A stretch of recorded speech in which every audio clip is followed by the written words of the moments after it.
Mesdames, Messieurs, bonjour. J'espère que tout le monde m'entend. On va démarrer ce webinaire d'ici une poignée de secondes, minutes. On me signale qu'on est actuellement plus d'une cinquantaine de participants. J'espère que tout le monde m'entend bien. Je parle un petit peu, ce qui vous donnera l'occasion de régler vos haut-parleurs, et les retours qu'on me donne en régie me confirment que l'on m'entend parfaitement. Très bien, c'est parfait. Je vois que le nombre de participants augmente sensiblement. C'est souvent comme ça, les retardataires. Et c'est un vrai plaisir de vous rencontrer par le biais de la webcam.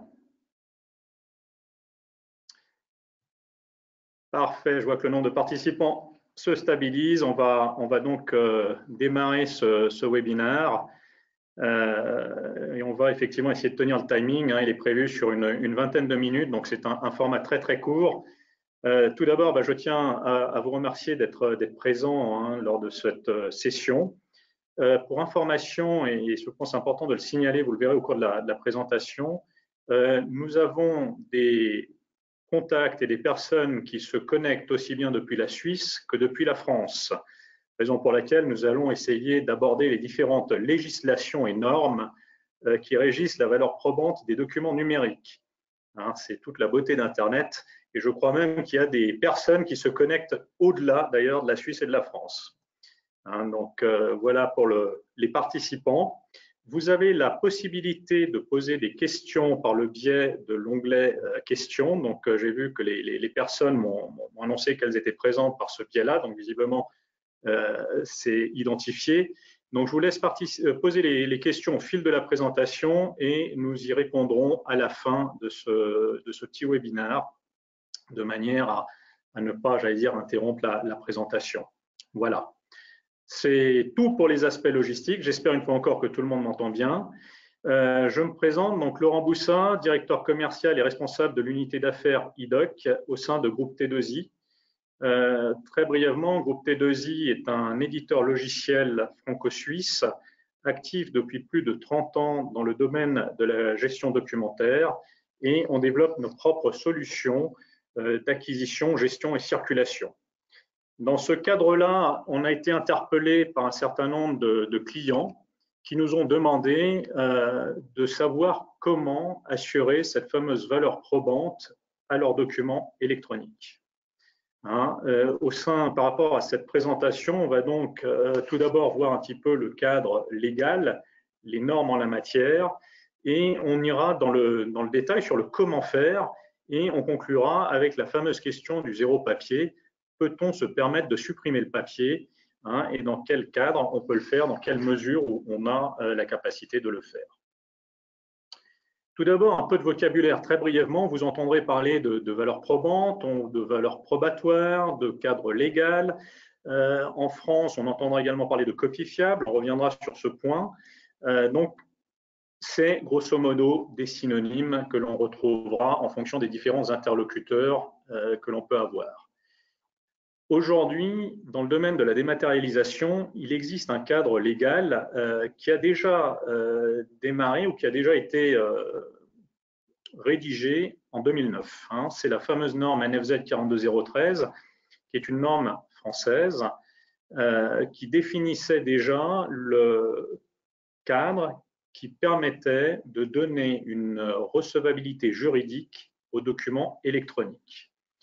Vous voyez les deux colonnes, donc la France a très vite développé ces éléments-là en parlant de copie fiable qui s'est traduite par le fameux décret du 22 mars, donc l'arrêté L102B, qui assouplit les règles en matière de flux facture.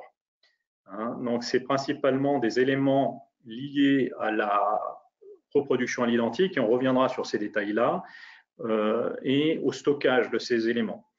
Une autre norme dont vous entendrez potentiellement souvent parler, c'est la NFZ 42026, qui est en cours d'évolution, qui définit non seulement la copie fiable, mais également le stockage en cas de sous-traitance. Vous voyez dans la colonne de droite la même législation, cette fois pour la Suisse. Nous avons l'article pour la Suisse 177, 177 pour les Français, du Code de procédure civile qui définit également la recevabilité en tant que preuve des fichiers électroniques.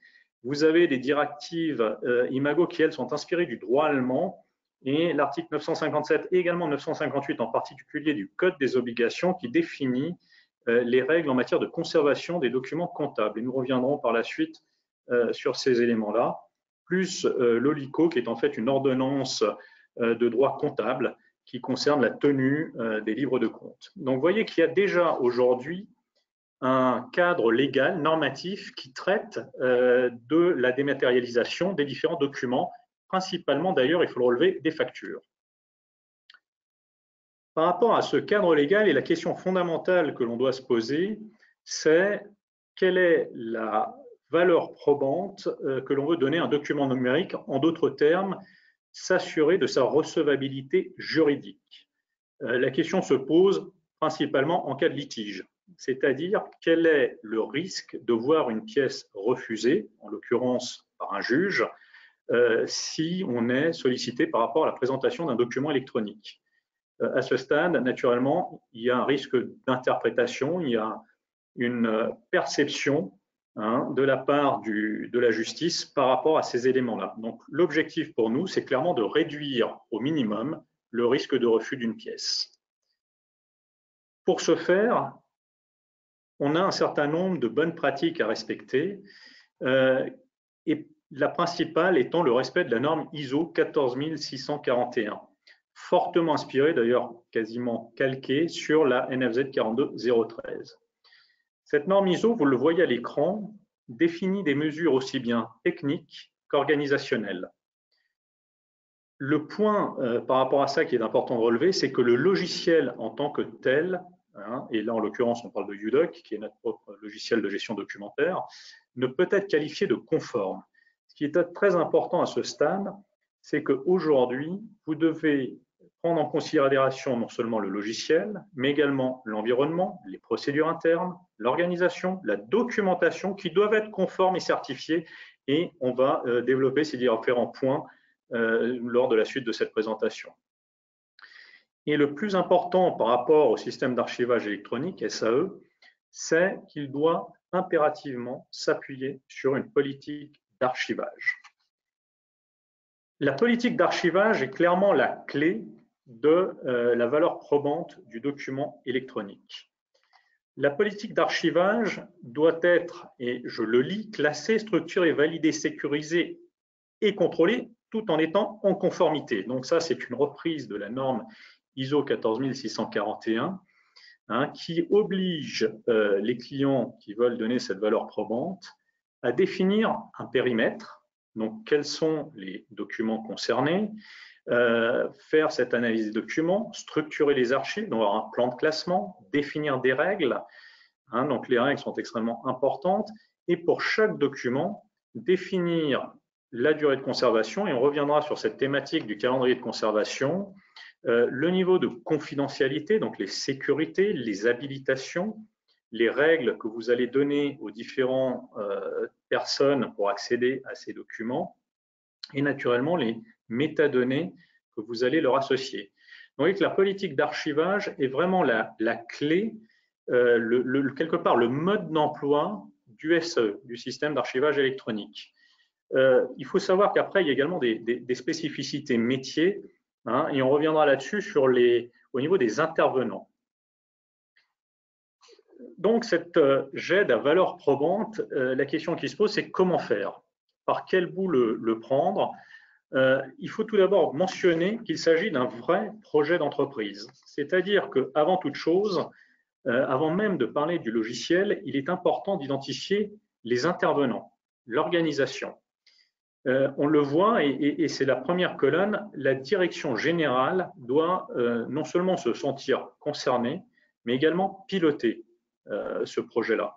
C'est un projet qui va toucher toutes les entités d'une société, naturellement les directions opérationnelles, donc les gens du métier, qui vont pouvoir donner leurs instructions, qui vont pouvoir définir la sensibilité des documents, qui vont pouvoir définir les habilitations, qui vont pouvoir définir les règles de sécurité, qui seront elles-mêmes validées et mises en place par le responsable de la gestion documentaire. Vous entendrez probablement souvent le terme de Records Manager, qui est le terme anglais, qui est en fait la personne qui se porte garante de la politique d'archivage. C'est-à-dire que cette politique d'archivage qu'on a brièvement évoquée précédemment, qui définit ces règles, le responsable de la gestion documentaire va valider que les règles sont bien appliquées et qu'elles sont effectivement non seulement mises en œuvre, mais respectées. On voit également que la direction informatique est concernée. Naturellement, on parle de gestion électronique de documents, donc de fichiers électroniques, de centres de données, de mécanismes de sauvegarde qui doivent être également mis en place pour cette gestion des documents électroniques. Et vous avez le responsable de la sécurité, la protection des données, donc le Data Protection Officer, également en anglais, qui lui va s'assurer du respect du RGPD, donc le règlement général sur la protection des données, ainsi que le droit à l'oubli potentiellement qui peut être demandé par les clients, les différentes personnes avec lesquelles vous travaillez. Donc on voit déjà qu'il y a un certain nombre de personnes, d'interlocuteurs qui vont devoir collaborer, travailler ensemble pour définir les responsabilités des uns et des autres. Vous pouvez m'excuser, le bruit de fond, c'est visiblement un hélicoptère qui passe pas loin. Ce n'est pas un problème technique. Donc, ces différents interlocuteurs vont devoir définir, ou en tout cas s'intéresser aux trois principaux piliers de la valeur probante, qui sont la documentation, l'intégrité et la pérennité. Donc, la documentation, c'est la définition de la politique d'archivage, mais au-delà de la politique d'archivage, des processus, de l'architecture technique, comment stocke-t-on les fichiers, comment sont-ils sécurisés, doivent-ils être chiffrés, encryptés, c'est également certains clients nous le demandent, ce n'est pas une nécessité pour assurer la valeur probante. Ils doivent également définir la réglementation interne et nous reviendrons sur ce point. Une fois que les différents éléments sont documentés, naturellement, on doit s'assurer de l'intégrité du document. L'intégrité signifie tout d'abord l'authenticité, c'est-à-dire qu'au moment où le document a été scanné, il a bien été signé, c'est bien le document original. Et ça, c'est un point qu'on va développer. On va d'ailleurs développer par la suite brièvement ces trois colonnes, mais bien s'assurer que le document dématérialisé ou qui a été intégré dans la GED est bien le document authentique. Ce document, on doit également prouver qu'il n'a pas été falsifié, qu'il n'a pas été modifié. Et le corollaire, c'est naturellement d'en assurer la traçabilité. Qui a fait quoi et d'avoir, au-delà de la traçabilité, la capacité de le contrôler. Donc ça nous permet de s'assurer de l'intégrité du document. Et au-delà de l'intégrité du document, il est naturellement nécessaire d'en assurer la pérennité sur la durée par le biais de l'archivage sécurisé, qui passe aussi par les collègues de l'IT, de la sauvegarde et de sa lisibilité sur le long terme. On reviendra également sur les notions de PDF versus PDF-A. Tous ces éléments doivent également être audités en temps réel de manière à s'assurer que le document garde bien sa valeur probante sur la durée, non seulement dès le début, mais effectivement au fil de l'eau. Si on reprend maintenant ces différentes colonnes, donc la première étape est la documentation. La documentation nous permet, comme on l'a dit, de définir un certain nombre d'éléments. Donc la documentation, elle est avant tout interne. On l'a évoqué, c'est les organisations, les processus, c'est l'environnement technique et ce sont les différents acteurs concernés. Elle concerne le logiciel qui doit être conforme avec la norme qu'on a évoquée, qui doit être posé sur une architecture serveur standardisée et également que l'architecture logicielle est standardisée. Donc là, c'est des éléments qui vont nous permettre de nous assurer non seulement de la lisibilité des documents et des fichiers électroniques, mais également de leur pérennité sur la durée. Et le dernier point qui est très souvent oublié, quand vous travaillez avec un logiciel, il faut que vous puissiez vous assurer que le logiciel sera disponible sur la durée. Autrement dit, que le prestataire avec lequel vous allez travailler puisse vous confirmer que les codes sources soient bien déposés auprès de l'APP, donc l'Agence de protection des programmes, qui est aujourd'hui une institution internationale, qui peut prouver effectivement qu'elle a bien les codes sources qui peuvent être demandés typiquement en cas de faillite du prestataire avec lequel vous travaillez. enfin faillite ou autre élément. Et ça, c'est un élément qui est très souvent ignoré, mais qui permet également d'assurer cette pérennité sur le long terme. La seconde étape, c'est effectivement de garantir l'intégrité du document électronique. Donc, deux cas de figure. L'original, il est soit numérique, c'est un mail, c'est un document Office, c'est un document électronique, ça peut être également des photos, des images, ou il est papier. À ce stade, on va, pour le cas du papier, le transformer de manière à pouvoir l'intégrer, le déverser dans un outil de gestion documentaire. Ici se pose la question de la reproduction à l'identique. Une des questions qu'on reçoit régulièrement au niveau de l'acquisition, est-ce qu'on doit faire du scan couleur ou pas? Donc là, les différentes normes qu'on a vues, alors pour la France, principalement le décret du 22 mars, pour la Suisse, l'OLICO le définit également. La couleur n'est pas obligatoire, elle est en revanche indispensable dès lors qu'elle signifie quelque chose. Je vous donne un exemple très concret. Si vous avez une valeur positive en vert et une valeur négative en rouge, de faire la différence sur des nuances de gris, c'est compliqué. Dans ce cas-là, la couleur va être indispensable. Et très souvent, vous aurez deux flux, un flux noir et blanc qui prend moins de place et d'espace mémoire et un flux couleur en parallèle. De la même manière, quand vous allez faire de la dématérialisation, pour gagner de l'espace mémoire, vous allez faire de la compression. Donc, c'est ce qu'on voit avec du contenu de trame mixte, un mixed raster content en l'occurrence, où là aussi, le prestataire avec lequel vous travaillez doit pouvoir vous garantir que la compression ne va pas dégrader la qualité, la lisibilité du document électronique. La signature, et on va développer ce point, doit être posée au plus tôt, idéalement à la réception ou au versement dans la solution de GED du document.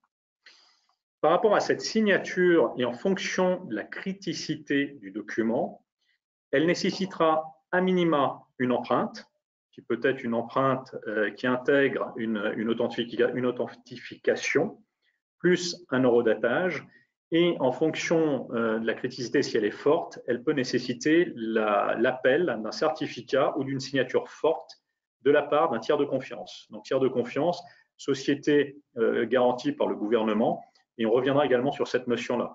Donc le but à ce stade, c'est vraiment de prouver l'infalsifiabilité du document. C'est de s'assurer que le document qui a été intégré, qui a été scanné, qui a été déversé dans la GED n'a pas été altéré. On le voit sur le slide ou sur l'écran qui s'affiche actuellement. Au moment où le document a été dématérialisé, donc soit au stade de l'acquisition, soit au stade du déversement, on va lui poser une empreinte, comme on le dit, empreinte plus ou moins forte, qui va nous permettre de garantir son authenticité dès lors qu'on va réouvrir le document. C'est-à-dire qu'au moment où vous allez accéder au document par la suite, vous aurez une boîte de dialogue que vous voyez à l'écran qui va s'afficher et qui va vous dire que l'empreinte initiale n'a pas été cassée, autrement dit que le document n'a pas été modifié et correspond bien au document original.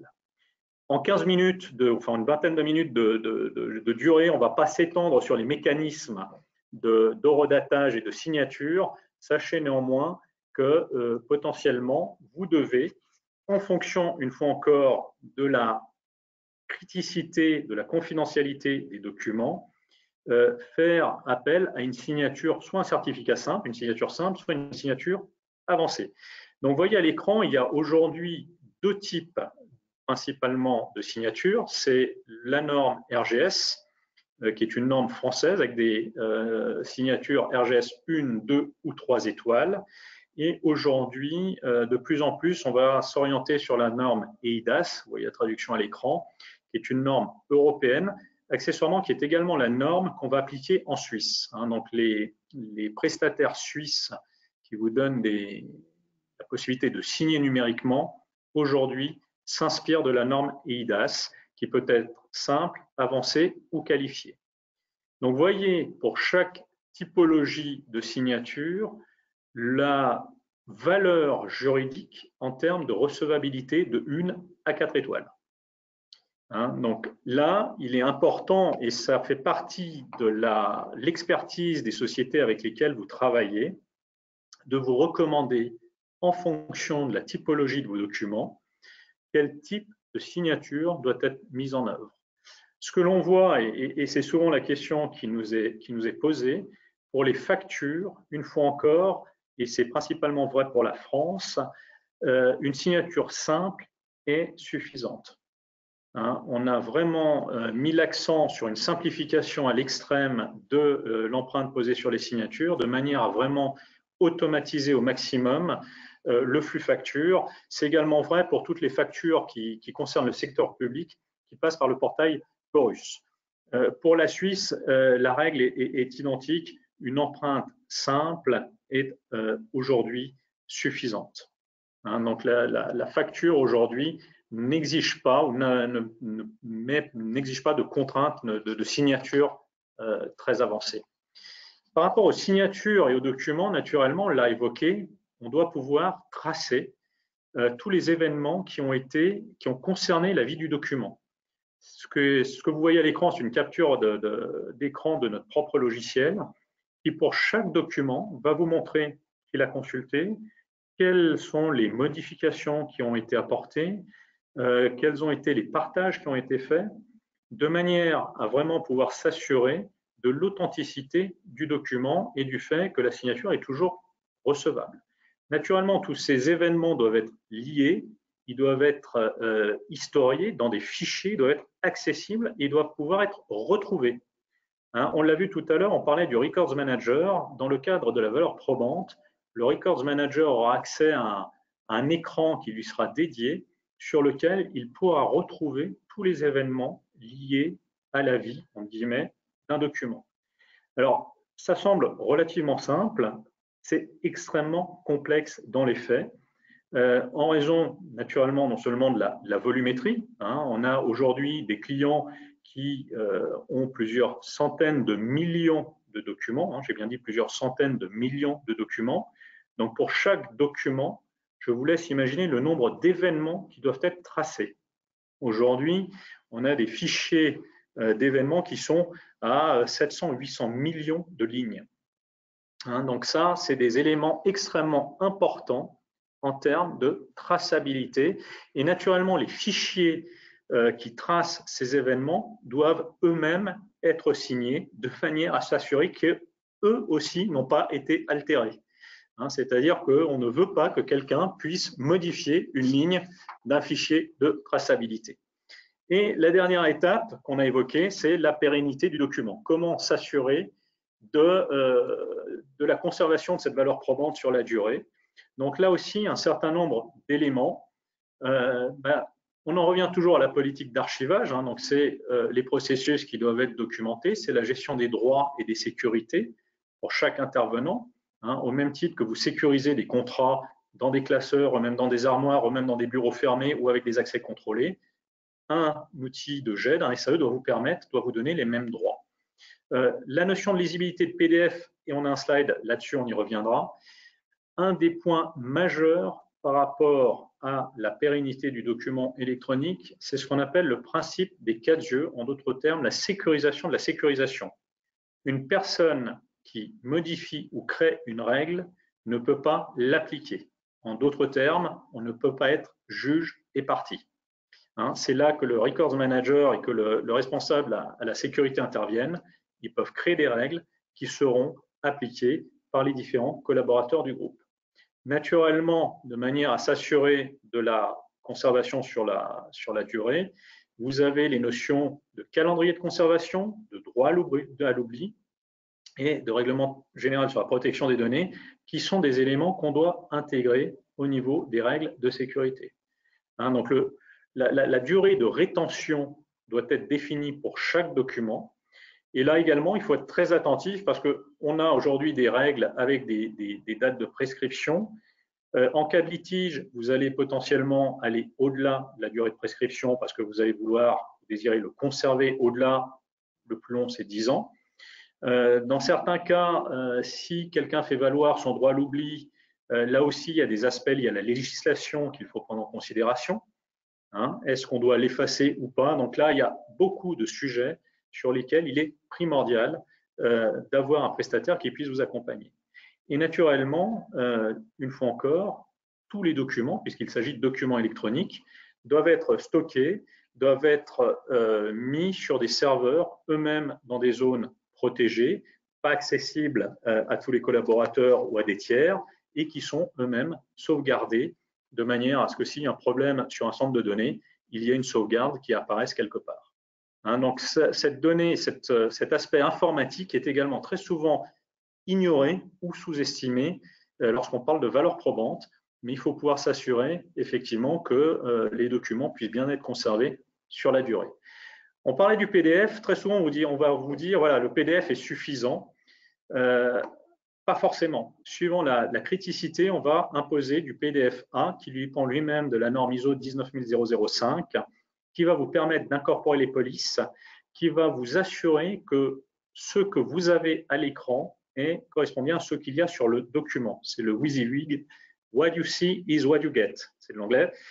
Donc, un exemple très concret, si sur un document électronique, vous avez écrit avec du caractère blanc, ça ne va pas se voir. Autre exemple, si vous avez collé une image sur un document, rien ne prouve que derrière l'image, il n'y ait pas du texte. Le PDF-A empêche ce genre de petits problèmes. Alors après, effectivement, on pourra discuter longtemps de la recevabilité de ce type d'artifice, mais le PDF-A est la plus haute, j'allais dire, garantie de conservation du papier sur la durée, puisque 10 ans après, vous aurez tout ce qui vous permet de le relire, toujours accessible. Donc, en conclusion, on arrive déjà vers la fin de notre webinaire. Quid du papier? Est-ce qu'on peut le garder? Est-ce qu'on ne peut pas le garder ou le conserver? Donc, vous le voyez, aujourd'hui, pour autant que les procédures soient documentées, que les signatures soient correctement définies et qu'on assure la lisibilité, autrement dit, la pérennité des documents et qu'on respecte bien les normes et les différents éléments qu'on a modifiés précédemment, on peut effectivement détruire un certain nombre de documents. Aujourd'hui, une des questions se pose, en particulier en droit suisse. L'article 957 du Code des obligations qu'on a mentionné mentionne que les documents comptables doivent être conservés sur papier dans la mesure où on doit pouvoir les présenter de manière signée. Alors là, le droit évolue beaucoup parce que vous pouvez a priori les conserver de manière électronique, les imprimer et les signer. Si vous garantissez leur intégrité, a priori, cela serait recevable. Mais là aussi, il faut souligner que la législation évolue très très vite et que par rapport à ça, on va clairement dans la direction d'une dématérialisation de plus en plus forte avec la possibilité de détruire du papier. On voit en revanche, et ça c'est la France qui l'a exigé lors d'un procès, si l'original subsiste, on peut toujours en exiger la présentation. Maintenant, si l'original n'existe pas, mais que toutes les règles liées à la politique d'archivage ont bien été appliquées, le document sera jugé comme recevable. À ce stade, je me permets de faire une remarque. Vous l'avez vu, il y a un certain nombre de contraintes par rapport à la dématérialisation. Ces contraintes, naturellement, sont à mettre en perspective avec le risque de non-recevabilité d'un document. C'est clair que c'est un investissement qui peut s'avérer important de mettre tout cela, tous ces mécanismes en place. Donc la question à se poser, c'est est-ce qu'on doit vraiment le faire en fonction de la confidentialité des documents, jusqu'où on veut aller, sachant que derrière, ça nécessite des audits externes. Donc il y a toujours, j'allais dire, un certain pragmatisme à avoir, mais une fois encore, les prestataires et les partenaires avec lesquels vous travaillez, et on espère groupe T2I, sont là pour vous accompagner. En résumé, et ça c'est un abus de langage, vous n'aurez pas une GED à valeur probante, vous aurez l'obligation de mettre en place un système d'archivage électronique qui est un vrai projet d'entreprise globale et qui découle de la politique d'archivage. Politique d'archivage qui nécessite la documentation, les acteurs, qui fait quoi, les règles, les processus en interne, par document, les accès en externe, la preuve de l'intégrité de vos documents, à l'instant où vous allez les dématérialiser ou les acquérir, et naturellement la garantie sur la durée de la pérennité de ces documents. Donc, vous le voyez, c'est un vrai projet d'entreprise complexe, qui nécessite de l'accompagnement, qui, pour prouver la valeur probante, oblige des audits externes de la part de prestataires. Ce sont les grands consultants qui vont venir en fait valider ces trois piliers que sont documentation, intégrité et pérennité. Voilà, le format était relativement court. J'espère avoir été clair. Pour information, 2 points. En France, le 2 juillet, Groupe T2I organise une journée pour ses clients, prospects et également pour les personnes qui seraient intéressées. Ça se passe à Lyon. Donc, si vous êtes intéressé, n'hésitez pas à revenir vers nous. On s'étendra davantage sur les notions de signature, de valeur probante. Il y aura des ateliers et on prépare également en interne une prestation liée précisément à l'analyse de la valeur probante en interne des sociétés. Donc, ce n'est pas l'analyse consultant sur les 100 et quelques jours, c'est vraiment le but de capitaliser sur les compétences que l'on a acquises au fil du temps avec nos clients et qui s'inspirent naturellement fortement de ce que l'on a vu pendant ce séminaire, pendant ce webinaire. Je vous propose de prendre quelques questions. Alors, je regarde un petit peu les questions. Quand vous écrivez ici procédure documentée, c'est dans le sens politique d'archivage avec SAE ou bien une simple procédure. Donc la documentation, effectivement, c'est une bonne question liée à la documentation. On l'a évoqué, la documentation intègre vraiment la totalité des mécanismes liés à la mise en place de la valeur probante. Donc la documentation ne signifie pas simplement documenter le logiciel ou les règles de sécurité, mais également, on l'a évoqué, les différentes personnes qui sont concernées et la manière dont elles vont devoir collaborer entre elles. Donc ça, il est primordial de prouver qu'il n'y ait pas de risque qu'il y ait un moment, quelqu'un qui puisse altérer l'intégrité du document. Donc la documentation, elle intègre vraiment la totalité du projet. C'est une documentation qui est extrêmement vaste, qui est extrêmement complète. Je regarde sur mon écran quelles sont les autres questions. Merci pour votre présentation. Comment percevez-vous la blockchain au niveau légal, surtout pour certains actes notariaux? Quelle est la valeur juridique par rapport à la sécurisation des documents sur la blockchain? Que peut-on implémenter au niveau légal concernant la blockchain, concernant la valeur légale de documents numériques? Alors là c'est également une question très intéressante sur laquelle Groupe T2I travaille beaucoup. La blockchain aujourd'hui est un protocole, un mécanisme qui permet de s'affranchir de la présence d'un tiers de confiance. En d'autres termes, la blockchain telle qu'elle est comprise dans le monde des télécommunications permettrait de prouver que le document a bien reçu une empreinte et que cette empreinte, elle a été posée par le biais d'une blockchain. Autrement dit, qu'on a lancé une recherche, que le plus performant a posé son empreinte. Et si cette empreinte, sur la durée, n'a pas été altérée, on estime que le document est intègre. Aujourd'hui, on n'a pas de signature vraiment basée sur ce mécanisme de blockchain. Néanmoins, il est bien évident que dans les mois ou les années à venir, c'est un mécanisme qui va tendre à apparaître, qui va certainement venir et qui aura certainement une recevabilité légale. Il faut savoir qu'aujourd'hui, on l'a vu, il y a une jurisprudence par rapport à la recevabilité des documents électroniques. Maintenant, cette jurisprudence est encore relativement limitée et j'aurais tendance à dire qu'elle évolue en temps réel. La recevabilité d'un document signé par le biais d'une blockchain, on ne l'a pas encore vu. Néanmoins, oui, clairement, ça va venir et à terme, on imagine que le document sera également recevable. Là, c'est un atelier sur lequel on travaille, comme je vous l'ai dit, en interne. Maintenant, si par blockchain, vous entendez le fait de chaîner les documents entre eux, en particulier au niveau des événements, ça, c'est quelque chose qui est déjà mis en place. Donc aujourd'hui, tous les événements sont chaînés, mais ce n'est pas la notion de blockchain telle qu'on l'entend dans le monde des télécommunications. Donc j'espère avoir répondu du mieux possible sur ce point-là, mais là encore, je vous encourage à venir à nous interpeller pour qu'on puisse développer davantage ces sujets. Je regarde s'il y a d'autres questions. Comment peut-on s'assurer de la viabilité de la signature de nos systèmes GED?